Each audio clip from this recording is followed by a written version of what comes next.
Washington, who played 11 years in the NFL as a defensive end, winning a Super Bowl ring with the Denver Broncos. He's now associated with a medical marijuana company exploring a variety of therapeutic uses for the drug. Dr. Robin West spent 11 seasons as a team physician with the Pittsburgh Steelers, is now the director of sports medicine with Inova Health Systems. In her position, and NFL players using marijuana and society as a whole has evolved. She urges caution. Andrew Brandt, you know, is our NFL business analyst, former front office executive and player agents. Good to have you all here. Marvin, you played the game. You just heard Nate Jackson say, football's the danger here, not marijuana. What do you say to that? Well, I can agree with that. And the thing that I have with the stuff that Mark Brunell is saying is nobody is in favor of letting kids smoke recreational marijuana. And to me, there's two sides of it. There's the recreational side, which is the THC side, and then there's the CBD side, which is the medical side. And my part and my company, we're on the medical side. And as it relates to football, is we have a license from the NIH, the federal government, to develop cannabinol CBD. It's not psychotropic, and it doesn't get you high. And we've developed it as an antioxidant or neuroprotectant for the brain, which to me it relates to the NFL industrial disease, which is CTE and head injury. How much pain is in the game? How much pain is in this game that has to be medicated, and how much did you observe being medicated in your playing days by guys smoking? Not a lot of guys smoking it, because I don't smoke and I didn't hang out in that crowd. But I think the issue with the NFL is opiates. It's the painkillers and the anti-inflammatory that our guys are taking 7 days a week. And it's hard to get through a season without taking those opiates, and that leads to addiction. I've never seen a guy leave the game and have a marijuana addiction problem. Yeah. Dr. West, what is your sense of pot's place in the game? You heard a lot of discussion in our piece about the estimates of 50% of guys consuming to manage their pain. Well, I think that the main concern is that CBD is the percentage is very different, depending on the marijuana plant it's being extracted from. So the THC level can vary between 3.5% and 20%. And so that CBD may have a medicinal purpose, but the THC level is that psychotropic drug. And so that's the concern. And that is the addictive property. So there's no regulation, and the concern is what's the percentage you're getting, how much are you absorbing in your body. Depending on your body fat percentage, you'll absorb more or less, and so that's the concern. As a physician, what's your take on the increase in tolerance levels here?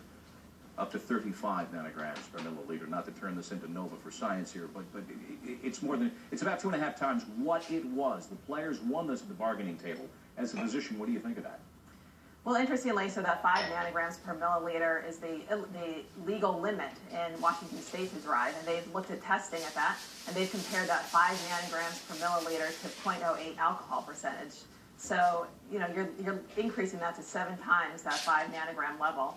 So that is concerning. It's going to increase your heart rate. It's going to decrease your stroke volume, decrease your reaction time. And here you are as a professional athlete trying to play, and this is decreasing your performance. Andrew, I want to take you back. Let's go back, if we could, to Super Bowl weekend. This is Roger Goodell at the State of the League press conference. This is at least several months before the new drug agreement was negotiated. But Goodell at that point was explaining the league's reasoning about marijuana as the trend of greater legalization, decriminalization, medical use was going across the country. It is still an illegal substance on a national basis. It is something that's part of our collective bargaining agreement with our players.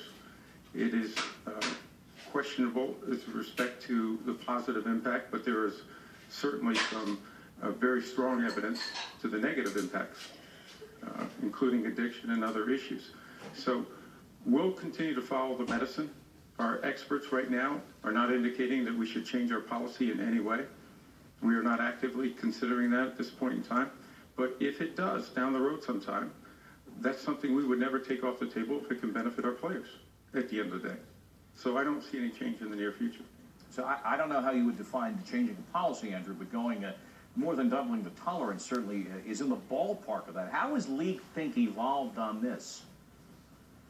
It's interesting, Bob. We've talked a lot on these shows about the problems with the NFL and the NFLPA really not getting anything done since the 2011 CBA, and we know how hard that was to get done. But the one thing they did get done was the new drug revisions last year, or actually this year. And I think a big part of that was the HGH. That was always #1 priority for the NFL.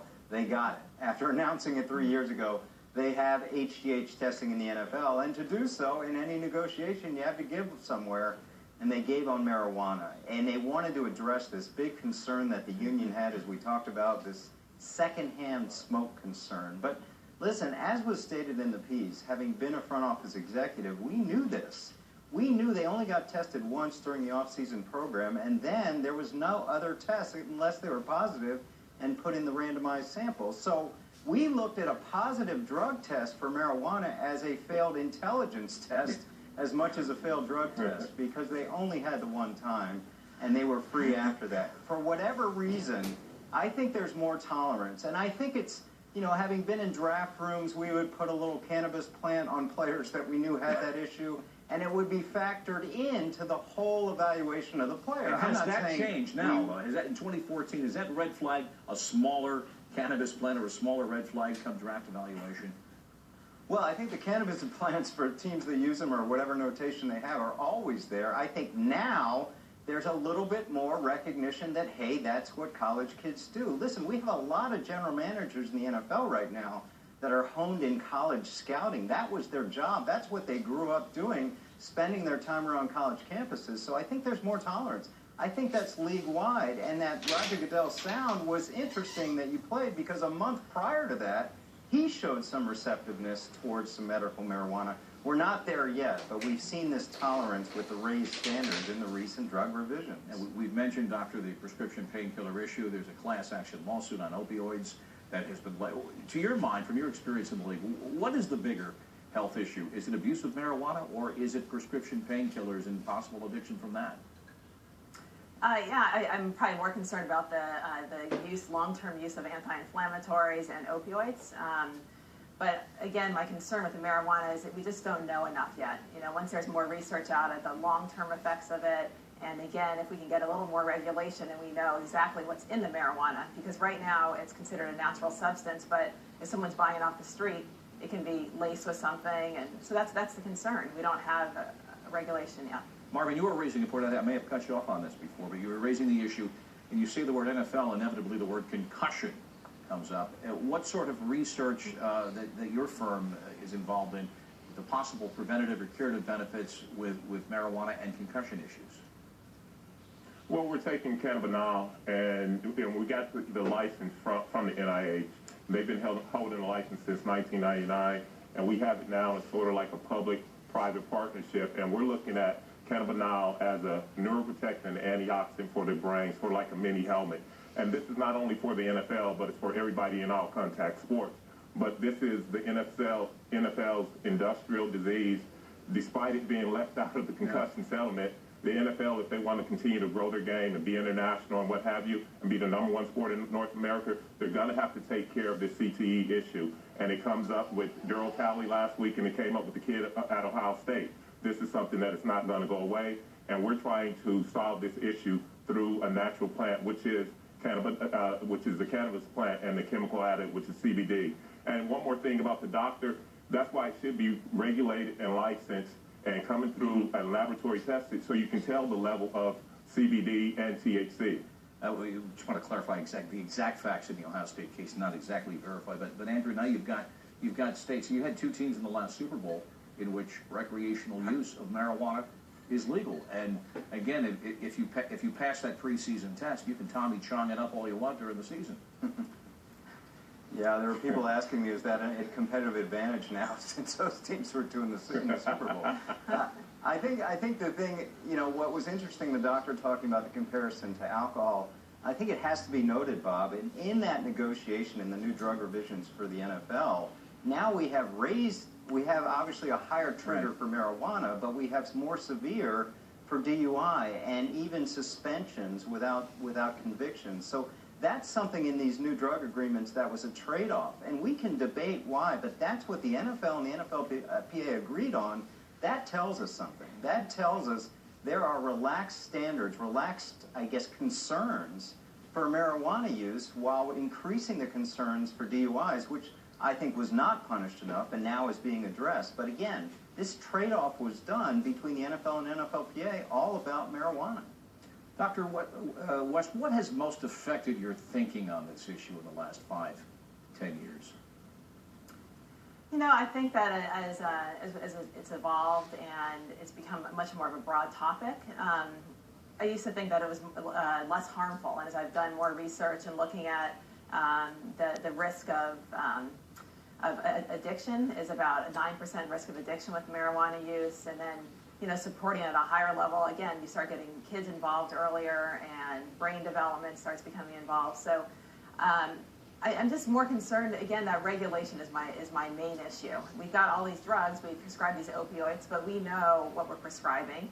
And then here we are now, again, with marijuana, not knowing exactly what's in it and what's being served to the community. Marvin, what sort of conversations have you had with the league, if any, about this?